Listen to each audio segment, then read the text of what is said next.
गणेश उत्सवही झालेला आहे, नवरात्र उत्सवही झालेला आहे. तर आता नॉनव्हेजची तयारीही झालीच पाहिजे. तर सगळ्यात आधी आम्ही मटण बिर्याणी बनवणार आहोत.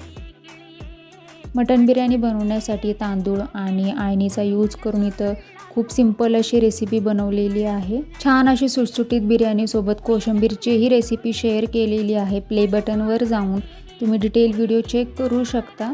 बिर्याणी बनवण्यासाठी लांब असा कांदा कापून घेतलेला आहे. त्यामध्ये कांदा, लसूण, हिरवी मिरचीची पेस्ट ॲड करून, आळणी ॲड करून ही बिर्याणी तयार केलेली आहे.